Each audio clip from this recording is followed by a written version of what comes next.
Hello friends, welcome to the success Kendra. Friends, जैसे आप जानते हैं कि हम लोग बिहार दरोगा मेंस 1275 पोस्ट का जो एग्ज़ाम 25 फरवरी 2024 को लिया जाएगा। फ्रेंड्स, उसके लिए एडुटेरिया का जो नया प्रैक्टिस बुक आया हुआ है उसको हम लोग कवर कर रहे हैं। यहाँ पर आप देख भी सकते हैं एडुटेरिया बिहार दरोगा मुख्य परीक्षा 2024। और देखिए, इस बुक में टोटल 15 मॉडल प्रैक्टिस सेट्स दिए गए हैं।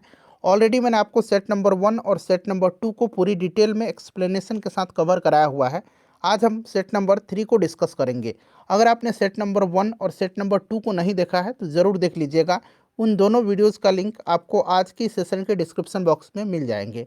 फ्रेंड्स, अगर आप चैनल पर पहली बार विजिट कर रहे हैं तो चैनल को सब्सक्राइब कर लीजिए और जो बगल में बेल आइकन है, घंटी का निशान है, उसको ज़रूर दबा लीजिएगा, ताकि जब भी बिहार दरोगा से संबंधित कोई भी इंपॉर्टेंट वीडियो अपलोड किया जाए तो उसका नोटिफिकेशन सबसे पहले आपके पास पहुंच जाए। तो चलिए फ्रेंड्स, बिना देरी किए हुए सेशन आज के स्टार्ट करते हैं। एक बार सभी लोग प्लीज़ इस सेशन को लाइक कर दीजिए और जब सेशन समाप्त हो जाएगा तो इसे कम से कम एक ग्रुप में अवश्य ही फ्रेंड्स शेयर कर दीजिएगा। तो फ्रेंड्स, जैसे मैंने आपको बताया कि आज इस सेशन में हम लोग एडुटेरिया बिहार दरोगा मेंस का जो नया प्रैक्टिस बुक आया हुआ है 2024 बिहार दरोगा मेंस के लिए, उसके सेट नंबर हम लोग 3 को डिस्कस करेंगे। थोड़ा सा मैं जूम कर देता हूं ताकि प्रश्न जो है आपको स्पष्ट रूप से दिखाई दे।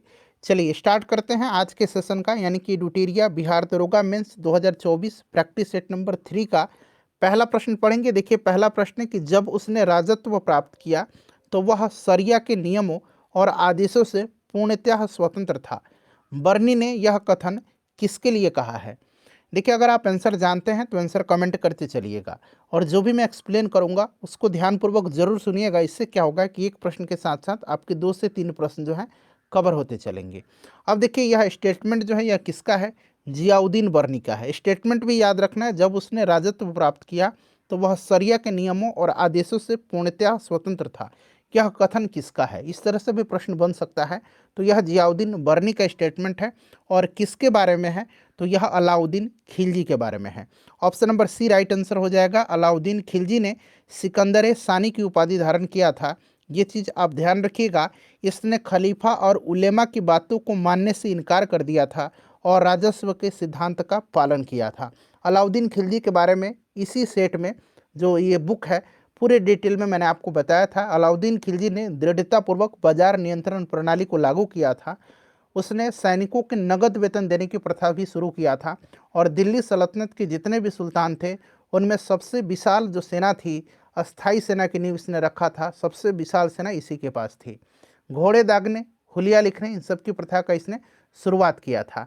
चले आगे बढ़ेंगे। नेक्स्ट क्वेश्चन हमारा कि निम्नलिखित नामों को कालानुक्रम में व्यवस्थित करें और नीचे दिए गए कूट से सही उत्तर प्राप्त करें।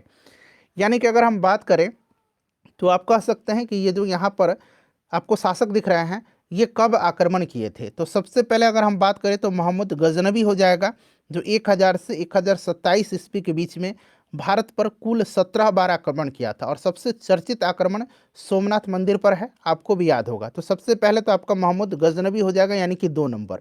यहाँ पर देख सकते हैं ऑप्शन नंबर बी में ही केवल 2 नंबर पहले दिया गया है। फिर तीसरा मतलब दूसरे नंबर पर आपका हो जाएगा मोहम्मद गोरी। मोहम्मद गोरी की बात करते हैं तो 1175 से 1206 तक, ठीक है ना। उसके बाद अगला हो जाएगा आपका चंगेज खां। इल्तुतमिश के समय में यह आक्रमण किया था 1221 में। और फिर तैमूर हो जाएगा, तैमूर लंग, ठीक है ना, 1398 में। तो ये वाला क्रम बिल्कुल सही दिया गया है। चलिए, और फ्रेंड्स आप बताइए कि क्या ये जो पूरा बुक है टोटल 15 सेट है, इसमें मैं सभी सब्जेक्ट को अलग अलग करवा दूं? जैसे कि हिस्ट्री के प्रश्नों को अलग करवा दूं, ज्योग्राफी के प्रश्नों को अलग, करंट के प्रश्नों को अलग, साइंस के प्रश्नों को अलग? आप लोग बताइएगा, क्या अलग अलग मैं करवा दूं इसको? चलिए, निम्नलिखित में से किस सुल्तान ने बेरोजगारों को रोजगार दिलवाया था?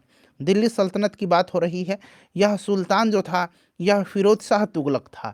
दीवाने खैरात इसने स्टार्ट किया था, ठीक है ना। उसके बाद इसने सरकारी अस्पताल दारुल सफ़ा और सरकारी खर्च पर हज की यात्रा भी इसी ने शुरू किया था, ठीक है ना। तो यहाँ पर देखिए, ये आपका राइट आंसर क्या हो जाएगा? फिरोज तुगलक हो जाएगा। नेक्स्ट क्वेश्चन है कि निम्नलिखित में से किस हड़प्पा नगर के नगर दुर्ग और निचले शहरी क्षेत्रों में कई बड़े कुंड और जलाशय मिले हैं? तो राइट आंसर इसका ऑप्शन नंबर सी हो जाएगा, धौलावीरा। धौलावीरा का प्राचीन जो अगर हम बात करें तो ये कहाँ पर है? इसका शेष गुजरात राज्य के कच्छ जिले में है, ठीक है ना। और यहाँ पाई गई कलाकृतियों में टेराकोटा, मिट्टी के बर्तन, मोती, सोने और तांबे के गहने, मोहरे, मछलीकृत हुक, ये सब यहाँ से जो है पाए गए हैं। ठीक है, चलिए नेक्स्ट क्वेश्चन कर लेंगे। अगला प्रश्न हमारा कि दिल्ली सल्तनत में दीवाने अर्ज विभाग की स्थापना किसने किया था? ये मैंने ऑलरेडी आपको बता दिया है। दीवाने अर्ज जो है यह एक सैन्य विभाग था और इसकी स्थापना बलबन ने किया था। बलबन ने किया था, ध्यान रखिएगा। चलिए उसके बाद देखिए तुर्कान ने चहलगामी जो था 40 सरदार जो गुलाम थे उसका संगठन, इसका नष्ट किया था। नौरोज प्रथा की शुरुआत जो है, नौरोज त्यौहार मनाने की शुरुआत इसने किया था। ठीक है, सिजदा और पैबोस प्रथा की शुरुआत इसने किया था। ये सब ध्यान रखिएगा। कुमारिल भट्ट और प्रभाकर निम्नलिखित में से किस दर्शन संप्रदाय के हैं? तो देखिए कुमारिल भट्ट और प्रभाकर जो हैं ये पूर्व दर्शन जो है, पूर्व मीमांसा दर्शन इसी संप्रदाय के हैं। और कुमारिल भट्ट को भारत में जो है अगर हम बात करें तो आपका भट्ट संप्रदाय जो है उसका संस्थापक माना जाता है। ऑप्शन नंबर सी हो जाएगा। उसके बाद देखिएगा कि तोल्काप्पियम क्या है? तो ये आपको भी पता है, यह जो है एक व्याकरण ग्रंथ है, तमिल व्याकरण का। ठीक है ना, तो ऑप्शन नंबर यहाँ पर ए राइट आंसर हो जाएगा। देखिए प्रारंभिक मध्यकालीन भारत में मणिग्रामम और नानदेशी क्या थे? बताइए। तो मणिग्रामम और नानदेशी जो थे ना, यह आमतौर पर एक मध्ययुगीन व्यापारी गिल्ड को संदर्भित करते थे। तो भारतीय व्यापारी संघ जो होगा इसका option number C right answer हो जाएगा। चलिए क्वेश्चन नंबर 9 करेंगे कि किसने सल्तनत काल में डाक व्यवस्था का विस्तृत विवरण दिया है? तो सल्तनत काल में डाक व्यवस्था का विस्तृत विवरण हमें इब्न बतूता के यात्रा वृत्तांत रहला से प्राप्त होता है। इब्न बतूता यह मोरक्को के यात्री था और मोहम्मद बिन तुगलक के शासनकाल में भारत आया था। इसकी प्रसिद्ध पुस्तक जो है उसका नाम रहला है, याद रखिएगा। और इसी से जो है भारत में उस समय जो है डाक व्यवस्था का विस्तृत विवरण प्राप्त होता है। असहयोग आंदोलन के दौरान विदेशी वस्त्रों के लिए जलाए जाने पर किसने महात्मा गांधी को लिखा कि एक निष्ठुर बर्बादी है? तो फ्रेंड्स यह लिखा था रविंद्रनाथ टैगोर जी ने। रविंद्रनाथ टैगोर राइट आंसर हो जाएगा। क्लियर ना, ऑप्शन नंबर यहाँ पर बी राइट आंसर हो जाएगा। चलिए उसके बाद अगला प्रश्न करेंगे कि निम्नलिखित में से कौन सा हैदराबाद के स्वतंत्र राज्य का संस्थापक था? हैदराबाद के स्वतंत्र राज्य की स्थापना किसने किया था? निजामुल मुल्क ने किया था। यानी कि चिनकलीज खां जो होगा राइट आंसर हो जाएगा। चिनकलीज खां उर्फ निजामुल मुल्क। ठीक है ना। और 1724 में जो है याद रखिएगा, 1724 में सक्कर खेड़ा का युद्ध हुआ था। और यह युद्ध जो है यह मुगल गवर्नर मुबारिज खां और किसके बीच हुआ था? निजामुल मुल्क के बीच में हुआ था। और इसमें जो है मुबारिज खां मारा गया था मुगल गवर्नर, और निजामुल मुल्क जीत गया था। और निजामुल मुल्क जो था दक्कन का वास्तविक संस्थापक बना था। चलिए अगला प्रश्न है हमारा कि सबसे अधिक निर्णायक युद्ध जिसने अंग्रेजों के भारत में प्रभुत्व को संस्थापित किया था वह कौन सा युद्ध है? तो फ्रेंड्स यह युद्ध जो है यह बक्सर का युद्ध है। वांडीवास का युद्ध कब हुआ था? 1760 में। पानीपत का 3 युद्ध हुआ है, प्रथम, द्वितीय, तृतीय। ठीक है ना। 1526 में पहला हुआ, ये चीज़ आप याद रखिएगा। प्लासी का युद्ध जो है यह 1757 में हुआ था। और बक्सर का युद्ध जो है ये 1764 में हुआ था। और ध्यान रखिएगा यही जो है बक्सर का युद्ध निर्णायक युद्ध था जिसने भारत के जो है अंग्रेजों के भारत में प्रभुत्व जो है स्थापित किया। क्यों? तो क्योंकि इसमें एक तरफ अंग्रेजों से मीर कासिम, अवध के नवाब सिराजुद्दौला और दिल्ली के सुल्तान शाह आलम द्वितीय थे, और दूसरी तरफ अंग्रेज अकेले लड़ रहे थे, फिर भी ये पराजित हो गए। ठीक है ना, अंग्रेज इसमें जीत गया था। हेक्टर मुनरो इसमें अंग्रेजी सेना का नेतृत्व कर रहा था। चलिए उसके बाद नेक्स्ट क्वेश्चन कर लेंगे। अगला प्रश्न है हमारा, तो ये आपका हो जाएगा बक्सर का युद्ध। ठीक है ना फ्रेंड्स। चलिए अगला प्रश्न है हमारा कि हम्पी के भग्नावशेषों को निम्नलिखित में से ईस्ट इंडिया कंपनी के किस ब्रिटिश अधिकारी द्वारा प्रकाश में लाया गया था? चलिए बताइएगा इसका राइट आंसर क्या हो जाएगा। इसका करेक्ट आंसर क्या हो जाएगा? तो देखिए फ्रेंड्स इसका जो करेक्ट आंसर हो जाएगा वो आपका ऑप्शन नंबर यहाँ पर देखेंगे, कर्नल कॉलिन मैकेंजी के द्वारा। कर्नल कॉलिन मैकेंजी के द्वारा हम्पी के भग्नावशेषों को ईस्ट इंडिया कंपनी के अधिकारी कर्नल कॉलिन मैकेंजी के द्वारा प्रकाश में लाया गया था। ठीक है ना। चलिए उसके बाद नेक्स्ट क्वेश्चन हमारा कि निम्नलिखित में से कौन सा एक सही सुमेलित नहीं है? अब यहाँ पर बताना है कौन सा एक सही सुमेलित नहीं है। तो देखिए महात्मा गांधी, यहाँ पर देखिए मूक नायक। ठीक है, कौन सा इसमें से सही सुमेलित नहीं है? एक मिनट। मेरे ख्याल से यहाँ पर देखिए एनी बेसेंट कॉमनवेल ये जो है आपका सही दिया गया है। ठीक है, बाकी सारे यहाँ से मेरे ख्याल से गलत दिए गए हैं। महात्मा मुख्य नायक जो होगा भीमराव अंबेडकर का हो जाएगा। उसके बाद केसरी आपका बाल गंगाधर तिलक का, और उसके बाद महात्मा गांधी का यंग इंडिया। यहाँ पर सुमेलित है होना चाहिए था, तब तो ऑप्शन नंबर सी यहाँ पर सही होता। ठीक है, चलिए उसके बाद नेक्स्ट क्वेश्चन हमारा कि पिछड़े वर्गों का उत्थान किसका मुख्य कार्यक्रम था। तो यह इसमें से जो है सत्यशोधक समाज का था।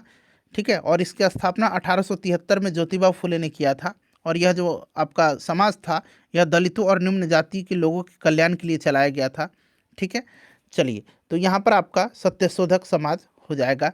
चलिए उसके बाद नेक्स्ट क्वेश्चन हमारा कि निम्नलिखित किस पहाड़ी पर पूर्वी घाट पश्चिमी घाट से मिलता है। पूर्वी घाट और पश्चिम घाट का जो मिलन बिंदु है यह नीलगिरी पहाड़ी पर स्थित है। ठीक है, और नीलगिरी पहाड़ी को ब्लू माउंटेन भी कहा जाता है, और इसकी सबसे ऊंची चोटी डोडा बेटा है जो दक्षिण भारत की दूसरी सबसे ऊंची बड़ी चोटी है। तो यहाँ पर देखिए आपका नीलगिरी की पहाड़ी हो जाएगा। निम्नलिखित में से कौन यहाँ पर सुमेलित है। सुमेलित जो है यहाँ पर कौन है। चलिए तो यहाँ पर देखिए असम की राजधानी जो है दिसपुर है। ठीक है ना, मेघालय की राजधानी जो है ये शिलोंग है। मिजोरम की राजधानी जो है ये आइजोल सही दिया गया है। नागालैंड की राजधानी जो है यह कोहिमा है, तो ये गलत दिया गया है। ठीक है ना, तो ऑप्शन नंबर सी जो है सही सुमेलित है यहाँ पर। चलिए बिहार में सर्वाधिक वर्षा वाला जिला कौन सा है। सिंपल सा क्वेश्चन है, सर्वाधिक वर्षा वाला जिला किशनगंज है। ठीक है ना, किशनगंज राइट आंसर यहाँ पर हो जाएगा। उसके बाद देखिए चीनी उद्योग से संबंधित निम्न कथनों पर से कौन सा सही दिया गया है। नीचे आपको कथन चुन करके बताना है। इसमें से सही कथन जो होगा यहाँ पर देखिए भारत में चीनी उद्योग दूसरा सबसे बड़ा कृषि आधारित उद्योग है, बिल्कुल सही दिया गया है। और भारत चीनी का सबसे बड़ा उपभोक्ता है, ये भी स्टेटमेंट सही दिया गया है। ठीक है ना, और देखिए भारत में चीनी उत्पादन का विश्व में कुल चीनी उत्पादन का 14.4% है। ठीक है ना, ध्यान रखिएगा। तो ऑप्शन 2 और 3 यहाँ पर करेक्ट आंसर हो जाएगा, जो कि ऑप्शन 2 और 3 में डी में दिया गया है। उसके बाद देखिए मिलान करना है। देखिए जयसमंद झील जो है ये कहाँ पर है, तो जयसमंद झील राजस्थान में है, मिला लीजिएगा, राजस्थान यहाँ पर दिया गया है। उसके बाद बड़खल झील जो है ये बड़खल झील ये हरियाणा में है, फरीदाबाद में।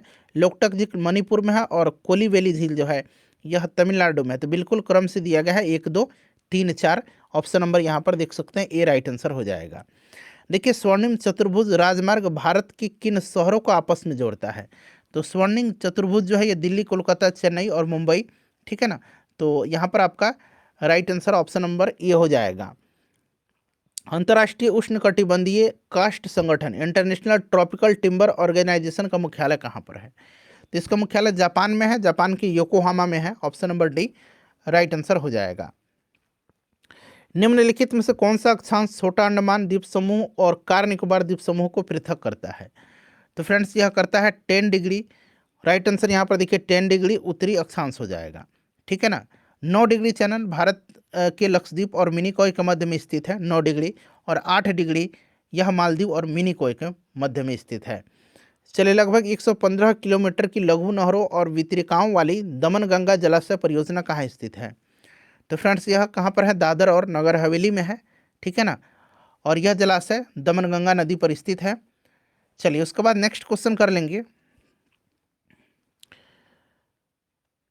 अगला प्रश्न हमारा यहाँ से है कि निम्नलिखित में से कौन सा एक वर्ष 2011 की जनगणना के अनुसार राज्यों का उनके न्यूनतम जनसंख्या घनत्व के आधार पर सही अनुक्रम है। सबसे न्यूनतम जो है जनसंख्या अरुणाचल प्रदेश का है, सबसे ज़्यादा बिहार का है। तो यहाँ पर देखिए अरुणाचल प्रदेश, उसके बाद आपका मिजोरम और सिक्किम हो जाएगा। अरुणाचल प्रदेश, मिजोरम और सिक्किम। नेक्स्ट क्वेश्चन है मिलान करना है। देखिए कॉफ़ी बोर्ड का हेडक्वार्टर कहाँ पर है, तो बेंगलुरु में है। रबर बोर्ड का आपका कहाँ पर हो जाएगा, कोटायम में है। चाय बोर्ड का आपका कोलकाता में है, और तंबाकू बोर्ड का गुंटूर में है। तो इस तरह से देखेंगे तो 1 3 4 2 राइट आंसर हो जाएगा।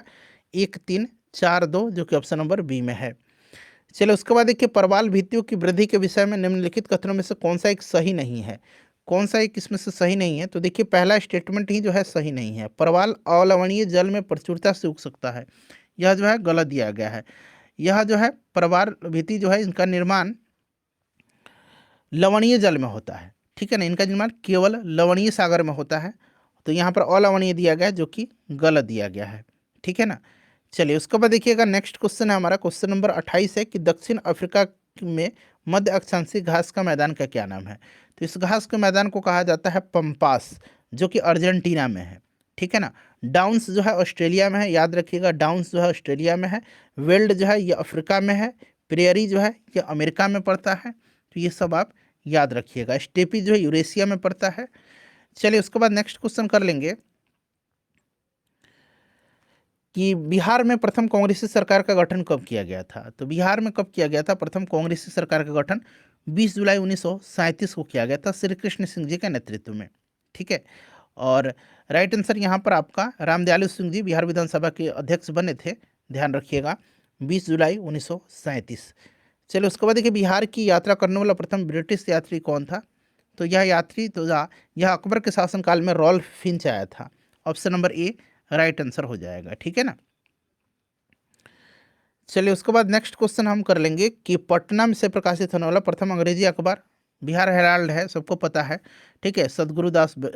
गुरु प्रसाद सेन जो थे, इन्होंने ही इसका संपादन किया था, ठीक है। तो 1875 में यह द बिहार हेराल्ड, इसका प्रकाशन प्रारंभ हुआ था, गुरु प्रसाद सेन ने किया था। चलिए 31 के बाद 32 नंबर क्वेश्चन है कि भारतीय संविधान में शामिल प्रावधान एवं स्रोत का कौन सा सही हुक्म है। संविधान में संशोधन दक्षिण अफ्रीका के संविधान से सही है। राष्ट्रपति की आपातकालीन शक्तियाँ जर्मनी के संविधान से, तो बिल्कुल ये भी सही दिया गया। तो 1 और 2 दोनों जो है सही है, option number C right answer हो जाएगा। चलिए उसके बाद नेक्स्ट क्वेश्चन है, केंद्रीय सतर्कता आयोग निम्न के द्वारा स्थापित किया गया था। तो देखिए, केंद्रीय सतर्कता आयोग जो है यह एक भ्रष्टाचार रोकने के लिए प्रमुख संस्था है और 1964 में केंद्र सरकार के द्वारा पारित एक प्रस्ताव के अंतर्गत इसका गठन हुआ था और भ्रष्टाचार को रोकने के लिए संथानम समिति की सिफारिश पर इसका गठन 1964 में किया गया था।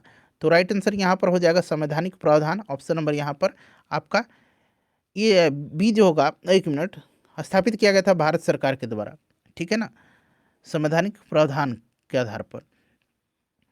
देखिए, संविधान के बुनियादी ढांचे में संशोधन करने का अधिकार संसद को नहीं है। सर्वोच्च न्यायालय ने यह किस बात में फैसला लिया था। तो सर्वोच्च न्यायालय ने केशवानंद भारती बनाम केरल राज्य के मामले में आधारभूत ढांचे के सिद्धांत का प्रतिपादन करते हुए बहुमत से यह निर्णय लिया था कि संसद संविधान में कोई ऐसा संशोधन नहीं कर सकती है जिससे कि उसका आधारभूत ढांचा कमजोर या समाप्त हो जाए, ठीक है ना। तो ऑप्शन नंबर यहाँ पर बी राइट आंसर इसका हो जाएगा। चलिए उसके बाद देखिए, नेक्स्ट क्वेश्चन है कि भारत सरकार का संवैधानिक अध्यक्ष कौन है। तो निश्चित रूप से राष्ट्रपति, इसका राष्ट्रपति ऑप्शन डी में दिया गया है, राष्ट्रपति राइट आंसर हो जाएगा, ठीक है ना। चलिए उसके बाद अगला प्रश्न कर लेंगे, संघ की कार्यपालिका शक्ति राष्ट्रपति में निहित होती है और यह अनुच्छेद 53 में कहा भी गया है और इसका यह प्रयोग आपका संविधान के अनुसार स्वयं या अपने अधीनस्थ अधिकारियों के माध्यम से करेगा। इन सब चीज़ को आप ध्यान रखिएगा।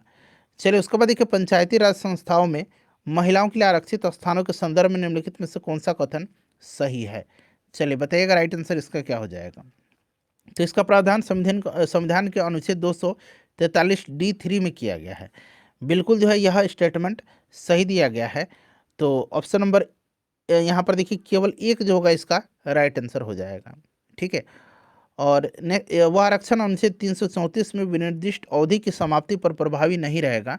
तो इसके प्रावधान पर अनुच्छेद 334 में 334 में निर्दिष्ट अवधि की समाप्ति का कोई प्रभाव नहीं होगा, ठीक है ना, इस चीज़ को ध्यान रखिएगा। चलिए उसके बाद देखिए, बिहार लोकसभा एवं राज्यसभा की सीटों की संख्या। तो बिहार में लोकसभा की 40 और राज्यसभा की 16 सीटें हैं। विधानसभा की 243 सीट है और विधान परिषद की 75 सीटें हैं। ध्यान रखिएगा, प्रश्न बन सकता है। चलिए उसके बाद नेक्स्ट क्वेश्चन है हमारा, और बिहार के 9वीं बार मुख्यमंत्री बने हैं नीतीश कुमार जी। ये भी आप क्रम भी याद रख लीजिएगा।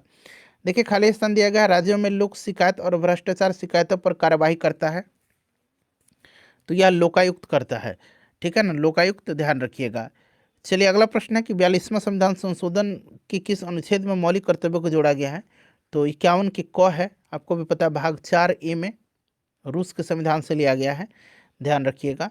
सरदार स्वर्ण सिंह समिति की अनुशंसा पर जोड़ा गया था। चलिए, बच्चों के निःशुल्क और अनिवार्य शिक्षा का अधिकार RTI अधिनियम जो है यह लागू और संचालित हुआ था।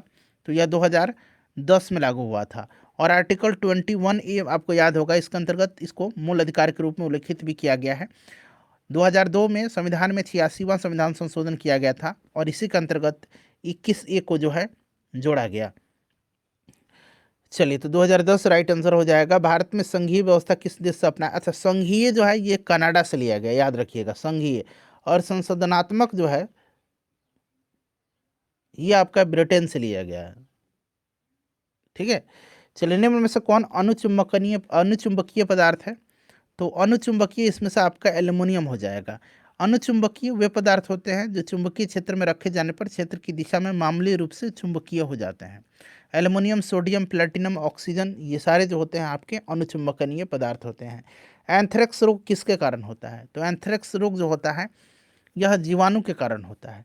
जीवाणु यहाँ पर राइट आंसर हो जाएगा। प्रकाश का तरंग सिद्धांत किसने दिया था? सिंपल सा क्वेश्चन है, हाइजन ने दिया था। तो यहाँ पर देखिए हाइजन राइट आंसर इसका हो जाएगा। ठीक है ना। चलिए, उसके बाद नेक्स्ट क्वेश्चन कर लेंगे कि कार्ल लिनियस को किस रूप में जाना जाता है? तो लिनियस को जो है आपको वर्गीकी का पिता कहा जाता है, फादर ऑफ टैक्सोनॉमी इनको कहा जाता है। वर्गीकी का पिता, वर्गीकी का जनक आप कह सकते हैं, इनको कहा जाता है। ठीक है, वर्गीकी, तो father of taxonomy correct answer हो जाएगा। चलो, उसके बाद देखिए CO2 में निम्नलिखित में से किस प्रकार का प्रसंस्करण पाया जाता है? ये प्रश्न बिहार पुलिस में ऑलरेडी पूछ लिया गया है। SP यहाँ पर करेक्ट आंसर होगा। चलिए, उसके बाद नेक्स्ट क्वेश्चन कर लेंगे कि स्थिर अनुपात का नियम किस वैज्ञानिक ने दिया था?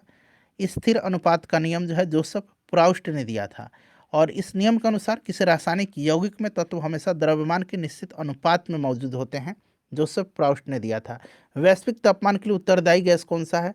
तो इसमें से उत्तरदायी गैस अगर हम बात करें तो कार्बन डाइऑक्साइड हो जाएगा, और यहाँ पर देखिए मीथेन हो जाएगा। ठीक है ना। चलिए, ग्लोबल वार्मिंग के लिए भारी जल के नामकरण का आधार क्या है? भारी जल के नामकरण का आधार जो है क्या है? तो यह प्रोटियम के स्थान पर ड्यूटेरियम का उपयोग किया जाता है, जो हाइड्रोजन का अपेक्षाकृत भारी समस्थानिक है, ऑप्शन नंबर बी। और भारी जल का फॉर्मूला आपको D2O याद भी होगा। ठीक है ना। इसकी खोज जो है यूरे ने किया था, भारी जल की खोज यूरे ने किया था, याद रखिएगा। चलिए, अगला प्रश्न करेंगे कि वृद्धि रोधक पादप हार्मोन कौन सा है? अच्छा, यहाँ पर देखिए जितने भी हार्मोन दिख रहे हैं ना, ये सारे पादप हार्मोन हैं। इसमें से वृद्धि रोधक आपका एब्सिसिक एसिड हो जाएगा। यह बीजों को सुषुप्तावस्था में रखता है और पत्तियों के विगलन में सक्रिय भूमिका निभाता है। साइटोकाइनिन कोशिका विभाजन में मदद करता है, इस चीज़ को ध्यान रखिएगा। और भी पादप हार्मोन है, जैसे कि एथिलीन है, ठीक है, एक फ्लोरोजिन्स है,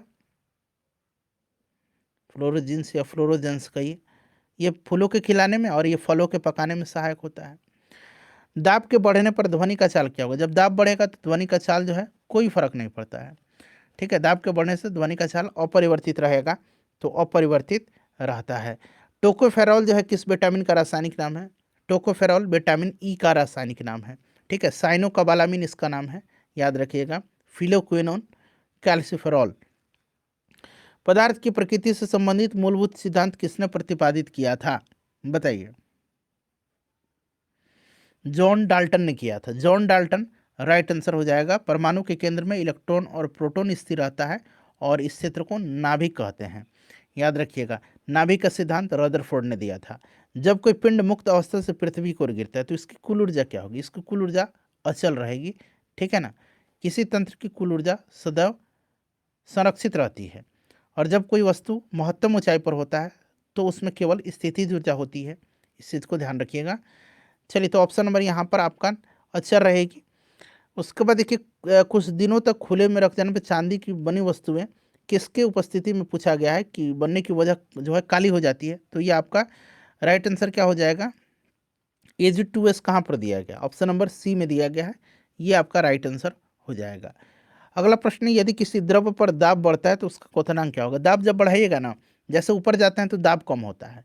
दाब कम होता है, आपने पढ़ा होगा कि जैसे एरोप्लेन में जाते हैं तो नाक से ब्लड वगैरह आ जाता है, ऊपर दाब कम हो जाता है। जैसे दाब कम होगा आपका ब्लड आ जाएगा। तो पहाड़ वहाड़ पर जाएंगे तो वहाँ पर दाब कम रहता है, तो वहाँ पर क्या होता है, खाना बनाने में तकलीफ होती है क्योंकि उसका क्वथनांक घट जाता है। तो जब दाब बढ़ेगा, दाब जब बढ़ेगा तो क्वथनांक क्या होगा? बढ़ेगा। ठीक है ना। दाब घटेगा तो क्वथनांक भी घटेगा, तो बढ़ता है।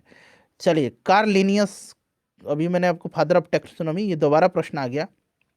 ठीक है, वर्गीकी का पिता कहा जाता है। कौन सा ऊतक पौधे के प्रकाश संश्लेषण हिस्सों के सामग्री में परिवहन में मदद करता है?